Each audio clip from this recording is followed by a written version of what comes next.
ہم وہی کہیں گے جو ہمارا دین ہم کو بتاتا ہے، عمل کرو تو تمہارا بھلا ہے۔ بزرگان دین ماہ رمضان المبارک کا انتظار کیا کرتے تھے، اور وہ ماہ رمضان کے آنے سے 6 مہینہ پہلے رب کی بارگاہ میں دعا شروع کر دیتے تھے، اے اللہ ہمیں رمضان المبارک کا مہینہ عطا فرما، اور ماہ رمضان کے جانے کے بعد 6 مہینے تک اللہ کی بارگاہ میں دعا کرتے تھے، اے اللہ ماہ رمضان میں جو ہم نے عبادتیں کی ہیں ان کو اپنی بارگاہ میں تو قبول فرما لے۔ وہ مہینہ ہمارے درمیان جلوہ افروز ہوا جس کی بشارت میرے آقا صلی اللہ تعالی علیہ وسلم نے خود عطا فرمائی، اور شعبان المعظم کے اخیر دن میں اللہ کے رسول صلی اللہ تعالی علیہ وسلم نے صحابہ کو جمع کر کے خطبہ دیا اور اس مہینے کی عظمتوں کو بیان کیا۔ یہ مہینہ جو ہمارے درمیان جلوہ افروز ہوا، یہ وہ مہینہ ہے جس کی ایک رات میں پروردگار عالم نے لوح محفوظ سے آسمان دنیا کی طرف قرآن مقدس کو نازل فرمایا۔ وہ مہینہ ہمارے درمیان جلوہ افروز ہوا جس میں شیاطین کو قید کر دیا جاتا ہے، اور یہ وہ مہینہ ہے جس میں جہنم کے دروازے بند کر دیے جاتے ہیں، اور یہی وہ مہینہ ہے جس میں اللہ تبارک و تعالیٰ اپنی رحمت سے جنت کے دروازوں کو کھول دیا کرتا ہے۔ یہ وہ مقدس مہینہ جس کی پہلی رات کے اندر اللہ تبارک و تعالیٰ اہل ایمان کو معاف فرما دیتا ہے۔ یہ وہ مقدس مہینہ ہے جس کے اندر اللہ تبارک و تعالیٰ نے ایک ایسی رات عطا فرمائی جو 1000 مہینوں سے بھی زیادہ بہتر ہے۔ یہ وہ مقدس مہینہ جس کی آمد کے لیے میرا آقا علیہ السلام نے دعا فرمائی، اے اللہ ہمارے لیے رجب میں اور شعبان میں برکتیں عطا فرما اور ہمیں ماہ رمضان المبارک تک پہنچا دے۔ یہ وہ مقدس مہینہ جس کے بارے میں کونین کے دولہ صلی اللہ تعالی علیہ وسلم نے فرمایا، شعبان کے دن گن گن کر کے پورے کرو، یعنی شعبان کی گنتی پوری کرو رمضان کے انتظار کے اندر۔ اور جب بندے کو اہمیت معلوم نہ ہو تو بندہ اس کی قدر نہیں کرتا۔ یہ وہ مقدس مہینہ ہے جس کی اہمیت کو میرے آقا صلی اللہ تعالی علیہ وسلم نے خود بیان کرتے ہوئے ارشاد فرمایا کہ اگر میری امت کو یہ معلوم ہوتا کہ رمضان کیا ہے تو امت یہ تمنا کرتی کہ کاش پورا کا پورا سال رمضان ہو جاتا۔ اور اس مہینے کی عظمت کا اندازہ اس سے بھی لگائیں کہ جتنا بڑا مہمان ہوتا ہے اتنا ہی بڑا اہتمام ہوتا ہے۔ اللہ تبارک و تعالیٰ نے اس مہینے کو اتنی عظمت عطا فرمائی کہ 1-2 مہینہ پہلے نہیں بلکہ جنت کو اللہ تبارک و تعالیٰ ماہ رمضان کے لیے سال بھر تک سجانے کا حکم دیتا ہے۔ سال بھر تک جنت کو سجایا جاتا ہے ماہ رمضان المبارک کے استقبال کے لیے۔ یہ وہ مقدس مہینہ جس کے اندر کوئی عمرہ بھی کرے تو اللہ تبارک و تعالیٰ اسے حج کا ثواب عطا فرما دیتا ہے۔ یہی وہ مقدس مہینہ ہے جس میں میرے آقا صلی اللہ تعالی علیہ وسلم حضرت جبریل امین کے ساتھ میں قرآن مقدس کا دور فرمایا کرتے تھے، اور جب آپ کی حیات ظاہری کا آخری سال آیا تو آپ نے اس آخری رمضان کے اندر حضرت جبریل امین کے ساتھ میں قرآن مقدس کے 2 دور فرمائے۔ یہی وہ مقدس مہینہ ہے جو نیکیوں کی فصل کاٹنے کا مہینہ ہے۔ صوفیاء نے کہا نا کہ رجب کے مہینے کے اندر بیج بویا جاتا ہے، شعبان کے مہینے میں پانی دیا جاتا ہے، اور ماہ رمضان المبارک یہ نیکیوں کی فصل کاٹنے کا مہینہ ہے۔ یہی وہ عظمت والا مہینہ ہے جس کے بارے میں میرے آقا صلی اللہ تعالی علیہ وسلم نے فرمایا جس کے ہر دن میں اللہ تبارک و تعالی 10 لاکھ لوگوں کو جہنم سے آزاد فرما دیتا ہے۔ اور جب جمعہ کا دن آتا ہے، جمعہ کی ہر گھڑی میں ہر ساعت میں 10 لاکھ لوگوں کو جہنم سے نجات دی جاتی ہے۔ اور جب پورا مہینہ گزر جاتا ہے، آخری دن آتا، آخری رات آتی ہے، پورے مہینے میں جتنے لوگوں کی مغفرت کی گئی اللہ تبارک و تعالیٰ اتنے لوگوں کی مغفرت آخری رات کے اندر فرما دیا کرتا ہے۔ ایسی عظمتوں برکتوں اور رحمتوں والا مہینہ اللہ تبارک و تعالیٰ نے ہمیں عطا فرمایا کہ اگر اس مہینے کے اندر کوئی روزہ رکھ کے اس کے منہ میں بو پیدا ہو جائے اللہ تعالیٰ اسے مشک سے بھی زیادہ پسند فرماتا ہے۔ یہ وہ عظمت والا مہینہ ہمارے درمیان جلوہ افروز ہوا جو کسی اور کا نہیں، اللہ کا مہینہ ہے۔ اللہ کا مہینہ تو جو اللہ کا مہینہ ہوگا وہ کتنی عظمتوں والا ہوگا۔ یہی وہ مہینہ کہ اگر اس مہینے کے اندر کسی کو موت آ جائے تو قبر کے سوالات سے وہ محفوظ ہو جاتا ہے، قبر کے سوالات اس سے نہیں کیے جاتے ہیں۔ یہ وہ عظمت والا مہینہ جس کے اندر اللہ تبارک و تعالیٰ اپنی ایسی برکتوں اور رحمتوں کا نزول فرماتا ہے کہ پہلے پورے عشرے کو اللہ نے رحمت کا عشرہ بنا دیا، دوسرے عشرے کو مغفرت کا عشرہ بنا دیا، اور تیسرے عشرے کو جہنم سے آزادی کا عشرہ بنا دیا۔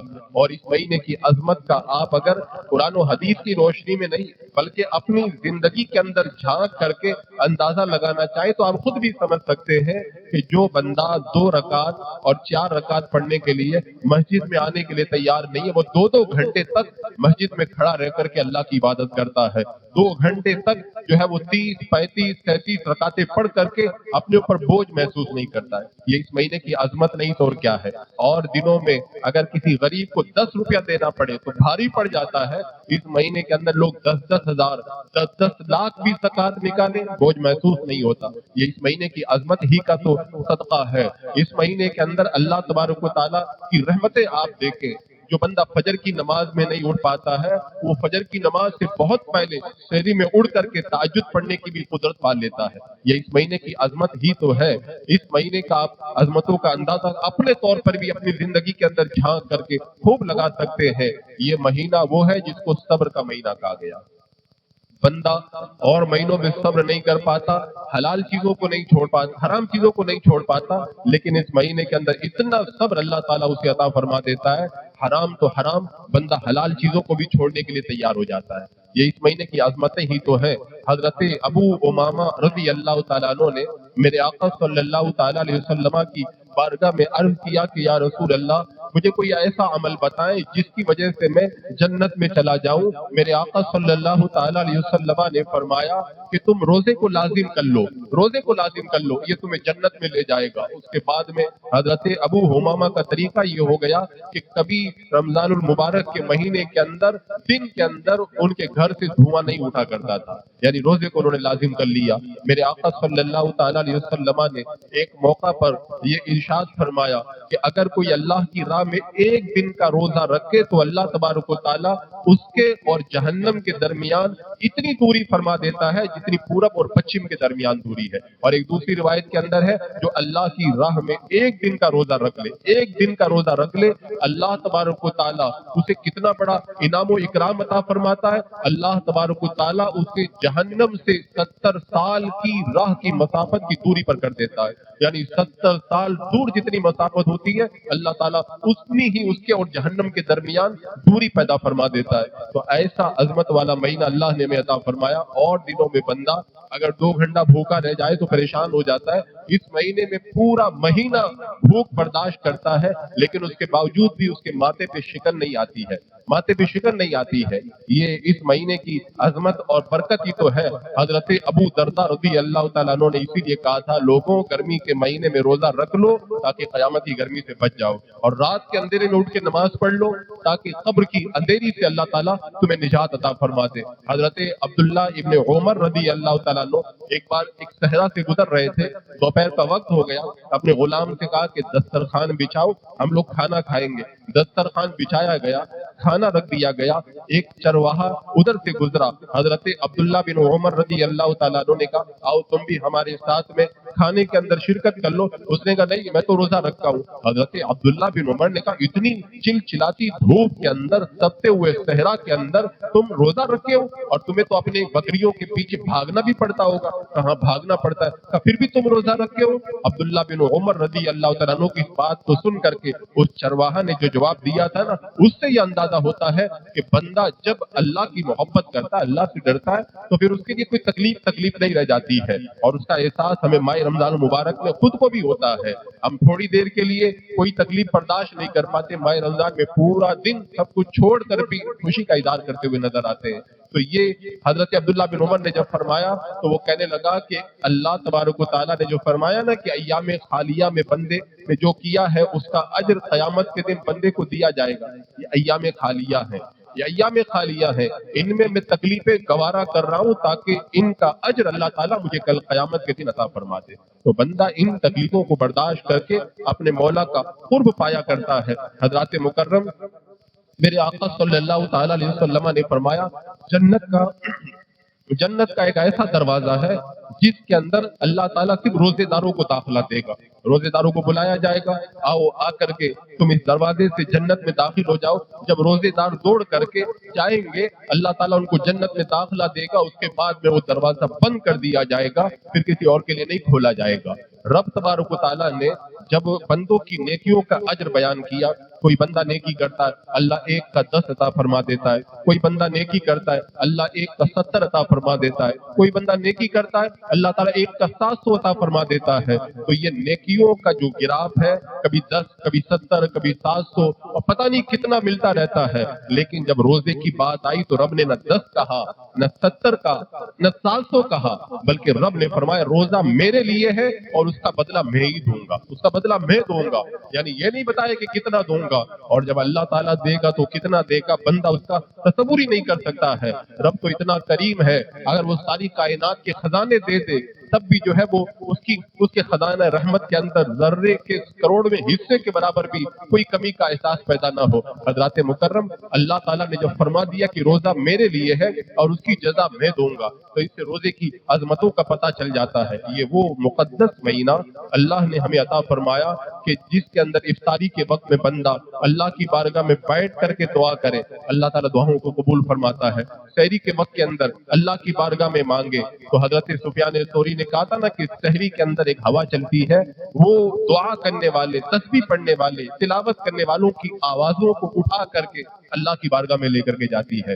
تو ایسا مقدس اللہ تبارک و تعالیٰ نے ہمیں موقع میسر فرمایا. لیکن بڑے افسوس کی بات ہے, ان ساری فضیلتوں, ان ساری برکتوں اور رحمتوں کے باوجود بھی ہمارے اہل ایمان کا ایک طبقہ ایسا ہے وہ بہانے بنانے میں لگا رہتا ہے. مجھے کام پہ جانا رہتا ہے, میں بیمار رہتا ہوں, میں بڑا کمزور ہوں, میری ڈیوٹی بڑی سخت ہے, گرمی بہت زیادہ ہے, اور طرح طرح کے بہانے بناتے ہیں. میں کہتا ہوں اللہ تبارک و تعالیٰ قرآن پاک میں فرماتا یرید اللہ بکم اليسر ولا یرید بکم العسر. اللہ تمہارے لیے آسانی چاہتا ہے, اللہ تمہارے لیے مشکل نہیں چاہتا ہے. تو جب اللہ تمہارے لیے آسانی چاہتا ہے, رب نے روزے فرض کیے, تو اللہ کو تو پتہ ہی ہے تم بیمار ہو, رب کو معلوم ہے تم کمزور ہو, رب کو پتا ہے کہ تمہارے اندر تمہارے لیے کام ہے, رب کو معلوم ہے کہ گرمی کا موسم بھی لوگوں کے درمیان ماہ رمضان میں آئے گا, لیکن رب نے روزے فرض کیے اور کچھ مخصوص صورتوں کے علاوہ ان کو رکھنا لازم قرار دیا. تو جب اللہ تعالیٰ ہمیں پیدا کرنے والا خالق ہمیں خود حکم دے رہا ہے تو ہمیں بہانہ نہیں بنانا چاہیے. میرے آقا صلی اللہ تعالیٰ علیہ وسلم رمضان المبارک گرمی کے موسم کے اندر بدر کے میدان میں چلے گئے, ہم گنہگاروں تک ایمان کی دولت کو پہنچانے کے لیے. میرے آقا صلی اللہ تعالیٰ علیہ وسلم فتح مکہ کے دن نکل گئے رمضان المبارک کے مہینے میں, گرمی کا موسم بھی ہے, پیاس بھی ہے, سب کچھ ہے. میرے آقا علیہ الصلوۃ والسلام نے تو یہ نہیں فرمایا کہ گرمی بہت زیادہ ہے, یہ ہے, وہ ہے. کونین کے دولہ صلی اللہ تعالیٰ علیہ وسلم سے زیادہ کام کس کے پاس ہوگا. میرے آقا علیہ السلام ہر سال اعتکاف کرتے, یہاں تک کہ ایک سال اعتکاف نہیں کر پائے تو اگلے سال 20 دن کا رمضان مبارک میں اعتکاف کیا. میرے آقا علیہ السلام سے زیادہ مصروف کون ہوگا؟ پھر بھی اللہ کے رسول صلی اللہ تعالیٰ علیہ وسلم ماہ رمضان میں پورے قرآن کا دور فرماتے حضرت جبریل امین کے ساتھ میں.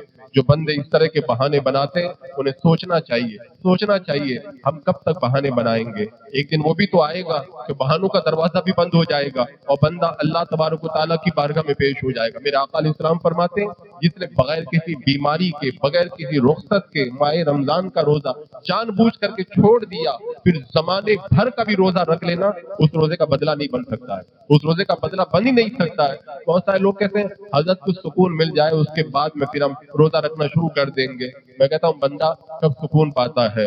بچپن کھیلنے میں چلا جاتا ہے, جوانی جو ہے وہ اپنی اٹکیلیوں میں گزر جاتی ہے, بڑھاپا آتا ہے تو بیماری کے بہانے بن جاتے ہیں. وہ تو ہوتا وہی ہے, بندے کو جب قبر میں رکھ دیا جاتا ہے ساری زندگی بندہ کہتا ہے ایک مرتبہ میری سیٹنگ ہو جائے نا پھر میں نیکی کی راہ پر دوڑ پڑوں گا. لیکن جب بندے کو قبر میں رکھ دیا جاتا ہے اور قبر میں اتارنے کے بعد میں اس کے کفن کی جو بندشیں ہیں ان کو ڈھیلا کر دیا جاتا ہے, اس کے بعد میں کہتے ہیں بندہ پوری طرح سیٹنگ ہو چکا ہے, اب اس کی قبر کو بند کر دیا جائے. اس سے پہلے تو بندہ سیٹ ہو ہی نہیں سکتا ہے.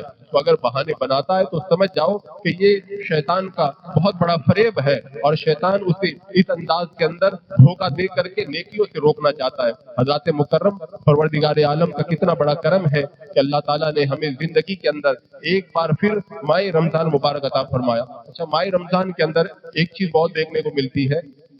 میرے آقا علیہ الصلوۃ والسلام نے جو یہ فرمایا نا کہ رمضان کا روزہ اگر کوئی رکھ کر کے فضول کاموں میں پڑتا ہے، حدیث پاک کا مفہوم ہے اللہ تبارک و تعالیٰ کو اس کے روزے کی کوئی پرواہ نہیں ہے. اور ہمارے یہاں تو ماہ رمضان کے اندر فضولیات کا بھی ایک بڑا انبار رہتا ہے، اور اس سے پہلے تو فضولیات کچھ کم تھی، لیکن جب سے سوشل میڈیا، موبائل اور نیٹ وغیرہ کا دور آیا، اور دنوں میں جیسے فضول کا کاموں میں بندہ پڑا رہتا ہے، ماہ رمضان کے اندر بھی وہ فضولیات جاری رہتے ہیں. فضول باتیں کرنا، فضول ٹائم پاس کرنا، اور ضرورت نہ ہو تب بھی بلا وجہ سو کر کے اپنے روزے کو جو ہے وہ مکمل کرنے کی کوشش کرنا، موبائل کے اندر ٹائم ضائع کرنا، خریداری کے اندر اپنا وقت پورا کر دینا. حضرات مکرم، یہ ایسے مہینے بار بار تھوڑی آتے ہیں. ایسا مہینہ اللہ نے دیا کہ اگر تم ایک فرض کرو اللہ 70 فرضوں کا ثواب عطا فرمائے، اور اگر آپ ایک نفل ادا کر لو تو اللہ تمہیں فرض کا ثواب عطا فرما دے. یہ آفر تو بار بار نہیں ہوتا ہے. ہم نے دیکھا ہے جب کوئی آفر نکلتا ہے آدمی اپنی جتنی پونجی ہے سب لگا دیتا ہے کہ یہ آفر ملا ہے، اس کے اندر جتنا کمانا ہے کما لو. تو ہمیں بھی تو اللہ نے بڑا آفر دیا ہے، نفل کرو تو فرض کا ثواب، اور فرض کرو تو 70 کا ثواب. پوری طاقت لگا کر کے ہمیں اس مہینے کے اندر سرمایہ جمع کر لینا چاہیے. بار بار ایسے موقع تھوڑی آتے ہیں. میرے آقا علیہ الصلوۃ والسلام نے جو یہ فرمایا کہ اگر کوئی فجر کی نماز کے بعد میں بیٹھا رہے اور اس کے بعد میں جب آفتاب بلند ہو جائے، مغرب ختم ہو جائے، تو اس وقت اگر 2 رکعت نماز پڑھے اللہ تعالیٰ اسے عمرہ کا ثواب عطا فرماتا ہے. یہ عمرہ کا ثواب کتنی آسانی سے مل رہا، وہ بھی رمضان کے مہینے میں. کیا ہمیں حاصل نہیں کرنا چاہیے؟ اور حدیث پاک میں میرے آقا علیہ السلام نے فرمایا جو چاشت کے وقت کے اندر، یعنی جب سورج میں گرمی پیدا ہو جاتی ہے، 9-10 بجے کا جو ٹائم ہے، چاشت کے وقت میں بندہ اگر 8 رکعت پڑھے تو اللہ تبارک و تعالیٰ اسے جنت کے اندر سونے کا محل عطا فرمائے گا. آج ہم نے دیکھا ہے جب سونا زیادہ مہنگا ہو گیا، جب 10-20 ہزار روپیہ کم ہو جاتا ہے تو لوگ سونا خریدنا شروع کر دیتے ہیں. میں کہوں کہ اگر اعلان ہو جائے آج کہ بھئی سونا جو ہے وہ 1 مہینے کے لیے جو ہے 1000 روپے تولہ کر دیا گیا ہے، تو لوگوں کے پاس جتنی پراپرٹی ہے وہ بھی بیچ دیں گے، جتنا مال ہے وہ بھی بیچ دیں گے، جتنا پیسہ بینک میں سارا لگا دیں گے اور سونا لے کر کے رکھ لیں گے. اگر سونے کی قیمت کچھ کم ہو جائے تو بندہ اپنا سارا سرمایہ لگا دے. اور یہ دنیا کا سونا ہے کیا؟ اللہ تعالیٰ تو فرماتا جنت میں سونے کا محل میں تمہیں عطا فرماؤں گا، لیکن اس کے باوجود بھی بندے کی توجہ اس طرف نہیں جاتی ہے. اس کا مطلب یہ کہ دنیا ہماری نگاہوں کے اندر بڑی عزیز ہے، اور جنت اور آخرت کی نعمتوں کی طرف ہم اپنی توجہ کو نہیں لے جا پاتے. حضرات مکرم، یہ بڑا سنہری موقع ہے، فضول کاموں میں پڑھ کر کے ماہ رمضان کو برباد نہ کریں. اس حوالے سے میں نے رمضان کا پورا شیڈول اس سے پہلے بتایا تھا. ایک بار امام مالک رحمۃ اللہ تعالیٰ علیہ اپنی درسگاہ میں علم حدیث پڑھا رہے تھے. مسجد نبوی کے اندر روضہ رسول صلی اللہ علیہ وسلم کے پاس میں بیٹھ کر تمام شاگرد پڑھ رہے تھے. یحییٰ بن یحییٰ لیثی رضی اللہ تعالیٰ عنہ یہ بھی پڑھ رہے تھے. اچانک کسی نے اعلان کر دیا کہ مدینے کے اندر ہاتھی آیا ہے. اب عرب کے اندر چونکہ ہاتھی ہوتا نہیں ہے، اب ہاتھی کا نام سنا تو لوگ گھروں سے نکل آئے، دکانوں سے نکل آئے. امام مالک کی درسگاہ میں جو لوگ پڑھ رہے تھے وہ سب کتابیں بند کر کے ہاتھی دیکھنے چلے گئے. سب چلے گئے، حضرت یحییٰ بن یحییٰ لیثی اکیلے بیٹھے رہ گئے. حضرت امام مالک نے کہا تم نے ہاتھی کبھی دیکھا ہے کیا؟ کہا نہیں دیکھا ہے. کہا پھر تم دیکھنے نہیں گئے؟ کہا میں مشرق سے مدینے کا سفر کر کے جو آیا ہوں ہاتھی دیکھنے نہیں آیا ہوں، میں اللہ کے رسول کی حدیث پڑھنے کے لیے آیا ہوں. آج تاریخ اٹھا کر کے دیکھ لیں، ہاتھی دیکھنے والوں کا آپ کو کہیں ذکر نہیں ملے گا. اگر آج بھی کسی کا ذکر ملے گا تو یحییٰ بن یحییٰ لیثی کا ذکر ملے گا. یہ جو ہاتھی کا جو تماشا ہے نا، یہ رمضان میں بہت ہوتا ہے. کبھی جو ہے موبائل کے نام پہ ہاتھی کا تماشا ہوتا ہے، کبھی خریداری کے نام پر ہاتھی کا تماشا ہوتا ہے، کبھی فضول بکواس کے نام پر ہاتھی کا تماشا ہوتا ہے، کبھی لڑائی جھگڑے کے نام پر ہاتھی کا تماشا ہوتا ہے. شیطان ہاتھی کا تماشا لگاتا ہے تاکہ لوگ ہاتھی دیکھنے آئیں اور اپنا جو قیمتی وقت ہے اس کو برباد کر کے رکھ دیں. حضرات مکرم، یہ دنیا ہاتھی کا تماشا دیکھنے کی جگہ نہیں. ماہ رمضان تو خاص طور سے نیکیاں اپنے دامن کے اندر سمیٹنے کا وقت ہے. اب بندہ اگر یہ سوال کرے کہ ماہ رمضان میں کیا کروں، تو اس کے لیے میں نے پورا مکمل شیڈول بتا دیا ہے. اور آسان لفظوں میں اگر میں کہوں تو یہ کہوں، آپ رمضان کے مہینے میں وہ کام کریں جو اللہ کے رسول علیہ السلام کیا کرتے تھے. میرے آقا صلی اللہ تعالیٰ علیہ وسلم ماہ رمضان میں کیا کیا کرتے تھے؟ آپ روزہ رکھا کرتے تھے. تو ہمیں بھی ماہ رمضان کا روزہ رکھنا فرمائے. جو رمضان کے روزے رکھے نا وہ اتنا پاک صاف ہو جاتا جیسے آج ہی اپنے ماں کے پیٹ سے پیدا ہوا ہے. اللہ تعالیٰ اسے جہنم سے دور فرما دیتا ہے. اور میرے آقا صلی اللہ تعالیٰ علیہ وسلم کا طریقہ تھا جب رمضان المبارک کا مہینہ آتا قرآن کی تلاوت خوب کرتے. تو ہمیں بھی ماہ رمضان کے اندر کثرت سے قرآن مقدس کی تلاوت کرنا چاہیے. پھر میرے آقا علیہ السلام کا طریقہ یہ تھا، حضرت عائشہ فرماتی ہے رمضان کا چاند نظر آ جاتا تھا پورا مہینہ اللہ کے رسول علیہ السلام بستر پہ نہیں آتے تھے، جاگ کر کے عبادت کرتے تھے. ہمیں بھی شب بیداری کرنا چاہیے. ہاں اگر کام پہ جانے والے لوگ ہیں تو رات میں آرام بھی کریں تو اس کے اندر کوئی حرج نہیں. میرے آقا علیہ السلام ماہ رمضان میں تراویح پڑھتے تھے، ہمیں بھی تراویح کی نماز پڑھنا چاہیے۔ اگرچہ اللہ کے رسول علیہ السلام نے صرف چند دن ہی پڑھی ہے، لیکن ہمارے لیے یہ سنت موقدہ ہے، اس کو ہمیں ادا کرنا چاہیے۔ اللہ کے رسول علیہ السلام ماہ رمضان میں اعتکاف کرتے تھے، ہمیں بھی اعتکاف کرنا چاہیے۔ اللہ کے رسول علیہ السلام ویسے تو بہت سخی تھے، لیکن جب رمضان کا مہینہ آتا تو آپ کی سخاوت ایسے ہو جاتی تھی جیسے تیز ہوا چلتی ہے، اس سے بھی زیادہ سخاوت کرتے تھے۔ ہمیں بھی ماہ رمضان کے اندر خوب سخاوت کرنا چاہیے۔ میرے آقا صلی اللہ تعالیٰ علیہ وسلم نے افطاری فرمائی، ہمیں بھی افطاری کا اہتمام کرنا چاہیے۔ سحری فرمائی، اس کی فضیلت بتائی، ہمیں سحری کا اہتمام کرنا چاہیے۔ اور حضرت عائشہ فرماتی ہیں جب رمضان کا مہینہ آتا میرے آقا علیہ السلام پھر خوب نفل ادا کرتے، ویسے بھی بہت ادا کرتے لیکن خوب نفل ادا کرتے اور رو رو کے دعا کرتے۔ ہمیں بھی نوافل خوب پڑھنے چاہیے اور اللہ کی بارگاہ میں خوب دعائیں کرنا چاہیے۔ اور دعاؤں کا جو موقع ہے نا، ایک تو سحری کے وقت میں دعا اور استغفار، اس کی بڑی فضیلت ہے۔ ایک افطاری کے وقت میں حضرت امام بخاری رحمۃ اللہ تعالیٰ علیہ کا طریقہ تھا، وہ رمضان کے مہینے میں سارے کام بند کر کے قرآن کی تلاوت کرتے، افطاری کے وقت میں ختم کرتے۔ کہتے قرآن ختم ہو تب بھی دعا قبول ہوتی ہے، افطاری کے وقت میں بھی دعا قبول ہوتی ہے۔ تو دو قبولیت کے وقت جب مل جائیں گے اللہ میری دعا کو قبول فرما لے گا۔ لیکن یہاں تو لوگوں کا کہنا یہی ہے ہم تو ہر رمضان میں دعا کرتے ہیں، قبول ہوتی کہاں ہے؟ ایک بار ایک بزرگ سے کسی نے کہہ دیا تھا دعائیں تو بہت کرتے ہیں لیکن قبول نہیں ہوتی۔ کہا کبھی مچھلی پکڑنے والے کو دیکھا ہے؟ کہاں دیکھا ہے؟ کہا کانٹا لگاتا ہے اور کانٹا لگا کے بیٹھ جاتا ہے، انتظار کرتا ہے کہ نہیں کرتا ہے؟ بولے ہاں کرتا ہے۔ بولے اگر وہ انتظار نہ کرے، اگر دریا میں کود جائے تو مچھلی پکڑ پائے گا؟ وہ کودے گا مچھلی بھاگ جائے گی، تو انتظار تو کرنا پڑتا۔ وہ کہنے لگا حضور اللہ تو بہت قریب، اللہ کی رحمتیں تو بہت قریب ہیں۔ کہا اللہ کی رحمتیں تو بڑی قریب ہیں، لیکن بارش کے قطرے کو زمین پہ آنے میں ٹائم لگتا ہے۔ دانہ جب ڈال دیتے ہو کھیت کے اندر نا، اس کو نکلنے میں ٹائم لگتا ہے۔ تم اگر جلدی کرو گے تو کیا ہوگا؟ پھر ایک واقعہ بیان فرمایا کہ حضرت امام احمد بن حنبل رضی اللہ تعالیٰ عنہ کی تمنا تھی کہ میں قرآن مقدس کو حفظ کروں، لیکن وہ علم حدیث میں لگ گئے۔ ایک بار اللہ کی بارگاہ میں دعا کی، اللہ مجھے موقع دے دے میں جلدی سے قرآن مقدس کو حفظ کر لوں۔ پھر معلوم ہے دعا ان کی کیسے قبول ہوئی؟ ان کو گرفتار کیا گیا، جیل کے اندر پابند سلاسل کیا گیا، بیڑیوں میں جکڑ دیا گیا، تب ان کو فرصت کا موقع ملا اور جیل میں بیٹھ کر کے آپ نے قرآن مقدس کو حفظ فرمایا۔ تو بندہ اگر وقت سے پہلے اگر چاہے کہ مجھے یہ مل جائے تو مل تو جائے گا، لیکن اس کے لیے جن مشقتوں سے گزرنا پڑے گا وہ مشقتیں بڑی سخت ہیں۔ اور اللہ تبارک و تعالیٰ کی بارگاہ میں بندہ جب آ جاتا ہے، مانگ لیتا ہے، اللہ تبارک و تعالیٰ اس کی دعاؤں کو رد نہیں فرمایا کرتا ہے۔ آپ دیکھیں ہمارے اسلاف نے رب کی بارگاہ میں جب بھی مانگا نا، اللہ نے انہیں ضرور عطا فرمایا۔ حجاج بن یوسف کتنا بڑا ظالم، کتنا ظلم کرتا تھا، جب حضرت سعید بن جبیر کو قتل کرنے لگا دعا فرمائی اللہ اب میرے بعد میں کسی پر اس کو مسلط مت کرنا۔ جب آپ شہید ہو گئے، اس کے پاس میں اس کے ہاتھوں میں پھوڑا نکلا اور تڑپ تڑپ کر کے مر گیا۔ اسی طرح حضرت سفیان ثوری نے جب حرم کے اندر پناہ لی اور ابو جعفر منصور نے آپ کو گرفتار کرنے کا ارادہ کیا، آپ نے غلاف پاک کعبہ کو پکڑ کے دعا کی پروردگار اسے مدینے میں مت داخل ہونے دینا۔ مدینے میں آنے سے پہلے ہی وہ دنیا سے چلا گیا۔ ناصر جمال کے بارے میں آپ پڑھیں، مصر کا، جس نے مسلمانوں پہ ظلم و ستم کے جب پہاڑ توڑے اور پھر جب اللہ والوں کی دعائیں جب آسمان تک پہنچی نا تو پھر قاہرہ سے اسکندریہ آتے ہوئے ایسے حادثے کا شکار ہوا کہ اس کا پورا جسم کاٹ کاٹ کر کے نکالنا پڑا۔ بندہ رب کی بارگاہ میں مانگے، آج حالات بڑے سخت ہیں، آج تو ہمیں مانگنے کی بہت زیادہ ضرورت ہے، لیکن مانگنے کا مطلب یہ نہیں کہ ادھر مانگیں اور ادھر مل جائے، ہمیں انتظار کرنا ہوگا۔ اللہ کی رحمتیں ہماری طرف ماحل ہیں، بس یہ ہے کہ ہم اللہ کی رحمتوں کا انتظار کریں۔ یہ ماہ رمضان المبارک جب آتا تھا تو بزرگوں کا طریقہ کیا ہوتا تھا؟ امام اعظم ابو حنیفہ رضی اللہ تعالیٰ عنہ روزانہ جو ہے وہ دن میں ایک قرآن ختم کرتے، رات میں ختم کرتے اور تراویح میں 61 قرآن پاک ختم کرتے۔ امام شافعی رحمۃ اللہ تعالیٰ علیہ ماہ رمضان کے اندر 60 قرآن ختم فرماتے۔ اور حضرت شیخ مجدد الفسانی کہتے ہیں جو ماہ رمضان المبارک کو نیکی میں گزار دے پورا سال نیکی کے اندر گزرتا ہے، اور اگر ماہ رمضان میں اگر پراگندگی میں گزار دے تو پورا سال پھر سکون نہیں ملتا، پورا سال جو ہے پراگندگی رہتی ہے۔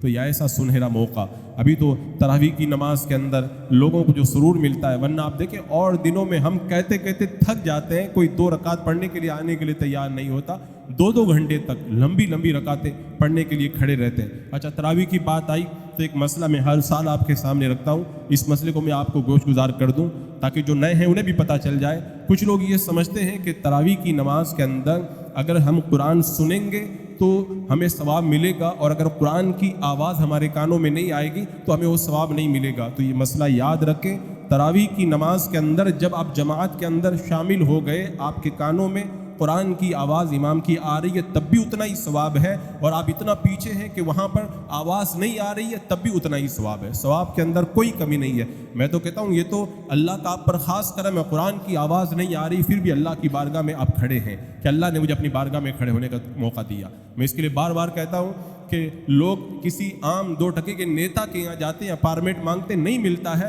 اور جاتے 5 منٹ کے بعد میں باہر نکال دیا جاتا ہے۔